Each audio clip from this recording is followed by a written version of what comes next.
శ్రీ చిలిపి. ఏందది? చిచ్చి చిలిపా? శ్రీ చిలిపి. శ్రీ చిలిపా అదేం పేరు? చి గదేం లత్కోర్ పేరు.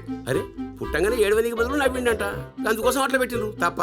గిసోన్ నేచురల్ డిజాస్టర్ గాని మెడ కడతావా? ఆ నయ్య పేరేందో ఎరికనా? పెద్ద చిలిపి. What you kidding me? Bloody hell. ఏం దమాగిట ఖరాబైందా? వాళ్ళమ్మ శిల్పి కృష్ణుడు సినిమా చూస్తున్నప్పుడు థియేటర్లో పుట్టిండంట. వాళ్ళ నాయన ఎగ్దం నాస్తికుడు, గందుకోసానికి కృష్ణుడిని కట్ చేసి శిల్పి అని పెట్టిండు. అంటే గుడమ్మ శంకర్ చూసినప్పుడు పుడితే శంకర్ తీసేసి గుడమ్మ అని పెడతారా? శ్రీ గుడమ్మ పెద్ద గుడమ్మ అని? ఏం మజా గిట్టున్నాదే, బొక్కలు చోళ చూసి కాయమ కొడతా బిడ్డ. ఇను ఈ శిల్పాల ఫ్యామిలీలో ఒక అడ్డమైన ఆచారం ఉన్నది. వాళ్ళు మొగోళ్ళు గాని ఆడోళ్ళు గాని అమ్మ నాయన చూపించిన మంచినే కళ్ళు మూసుకుని చేసుకుంటారు. కళ్ళు మూసుకనా అంటే? వాళ్ళ ఖాందాన్లా వాళ్ళు పెళ్లి చేసుకో వాళ్ళ ఫోటోలు వాళ్ళు చూడరు. ఏందే? ఓ అమ్మ నాయన చూస్తారు, ఓకే చేస్తారు, అప్పుడు కలవమంటారు. కలుసుడు జస్ట్ ఫార్మాలిటీకి అన్నట్టు, అంటే మన ముఖం ఎట్టుంటుందో ఒక ఐడియా కోసం. ఇక పెళ్ళైనాకనే ఫోటోలకు పర్మిషన్. ఈ రోజుల్లో సావు కూడా గింత గలీజ్గా అయితే ఓడి చేసుకోడు. కానీ వీళ్ళు పెళ్లి కూడా గింత గలీజ్గానే చేసుకుంటారు.